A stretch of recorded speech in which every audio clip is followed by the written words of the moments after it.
It's Monday, March 3rd, 2025. It's about 5 o'clock p.m. Today was overcast. We got a little bit of rain this morning, about 1/8 of an inch. Ooh, 0.125. It looks like we got 5 sheep that broke out to the south there. They look fine. So I walked here to the end of the row just to kind of check on all the sheep, see how they're doing. I've got a little lamb here on my bum trying to get some milk. You guys, I'm not feeding you bottle milk anymore. Look at that, you're already full. You already eat grass and stuff. I'm not gonna feed you no more, okay? Anyway, is that number 2 or number 3? I don't know. She looks like a St. Croix though. Mostly judging on her age. I sent a message to the guy about these. That's a lady. Hey lady, how are you doing, little girl? Anyway, I sent a message to the guy I bought these sheep from, the white ones, and I said, hey, I want some breeding rams. When will you have some available? So yeah, I think I'm going to go with the genetics he has and just duplicate his herd, and that's based on the fact that I've only lost one of them due to unknown causes. The rest have just been troopers. They're fat, they're happy. I haven't had to treat any of them. I think maybe I once might have trimmed one of their hooves a little bit, you know, but otherwise I haven't had any problems with these guys. I'm super satisfied. If you guys want to know who it is, if you want to buy sheep from him, I'll let you know after I get my rams. No, he's out there in La Passes. There's that ewe that has the bottle jaw. This one, I thought she had bottle jaw, but it was further down her throat.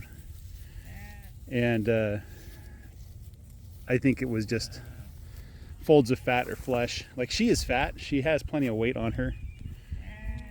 I don't really see, like, she seems a little slower than the other sheep, but I don't really see a reason to put her down, you know. So I'm just going to watch her, and because I've seen them recover from that. I've seen them not recover from you were trying to climb me and I moved my leg, huh? I've seen them not recover from that, so I'm just learning. I'm taking notes. I'm keeping records. So, you know, I'm not an expert by any stretch of the imagination, but I have a feeling most of the advice that you read on the internet just isn't right, you know. And I'm trying to read veterinarian books and learn what's actually effective in managing sheep. And so far, the only effective strategy that I know of to control hoof rot is aggressive culling. And the only effective method of controlling parasites is aggressive culling. And I imagine you just go down the list of all the diseases the sheep can get, and aggressive culling will solve it one way or the other.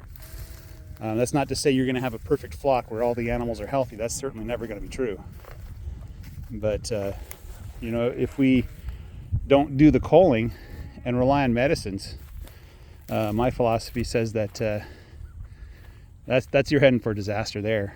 That's just my ideas. It's not, I'm not an expert on this by any stretch of the imagination, okay? So you'll find guys out there that'll tell you what medicines to use and when to use them. And if you want to do that, go ahead. I strongly support you choosing what you want to do for yourself. You know, choosing your own strategy. One thing that I was watching one of Alan Westerfield's videos, and he is kind of a rock star for me. I kind of wish he'd speak more directly. I don't understand what he's really trying to express sometimes. Maybe it's just because my skull's a little thicker than most. But he feeds his sheep grain, some kind of feed. I don't know exactly what kind of grain.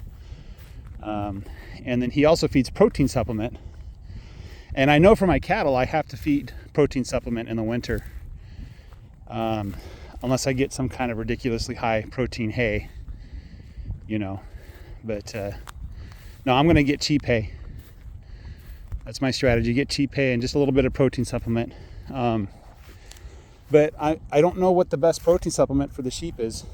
And he uses a protein bucket, which I assume is similar to what the cows use.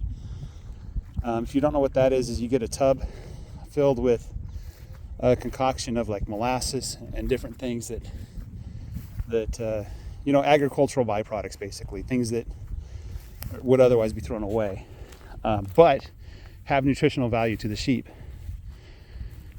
And so he uses that. I might look into the one problem I have with protein buckets is they're heavy, and I don't like moving them when I move the sheep. And I don't know if you can see that dog there. That's Bailey, and she has been just racing around in circles in that part of the pasture.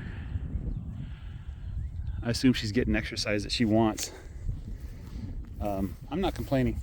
Go race around. Just don't chase sheep. But yeah, protein buckets, the only complaint I have is they're heavy.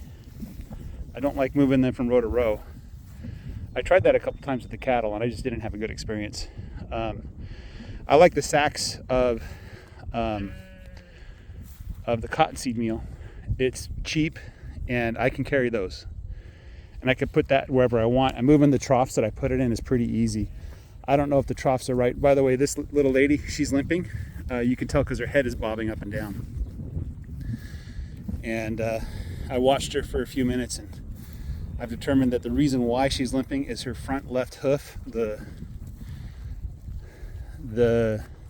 hoof's a little long.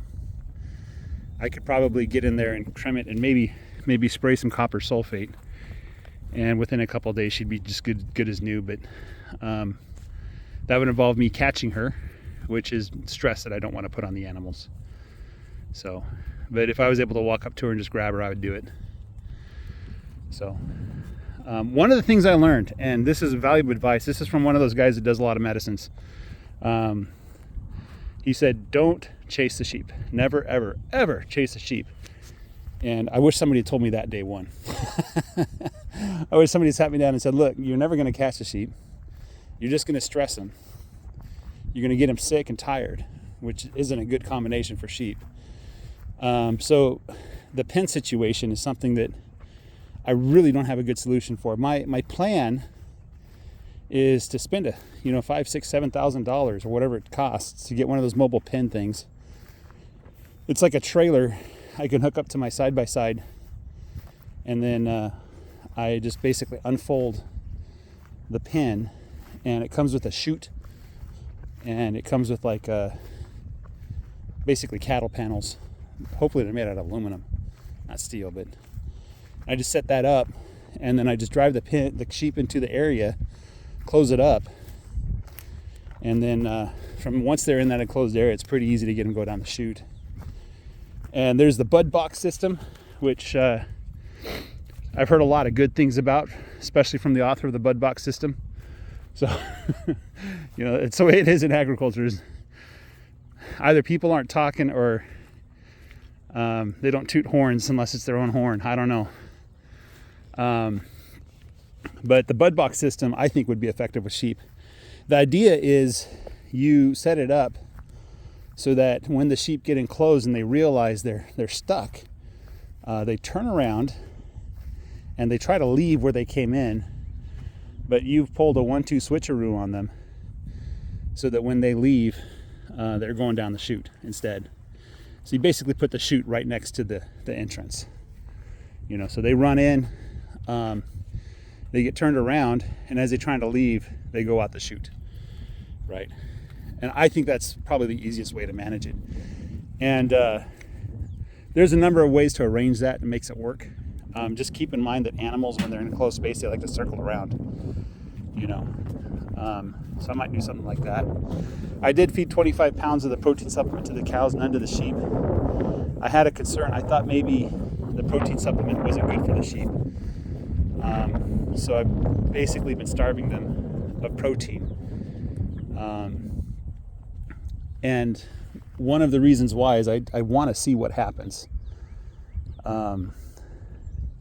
They break out, they eat the fresh grass, and I think they're getting enough protein. I'm looking at their manure. By the way, scours in sheep is not a symptom of hookworm, which I think hookworm is the worm that affects sheep. So like turds like this, that's not what I want to see on the sheep. I want to see like rabbit pellets And I think what's happening is they're just getting too much protein. Anyway, I've talked too much already. You guys have a great day. Take care and bye-bye.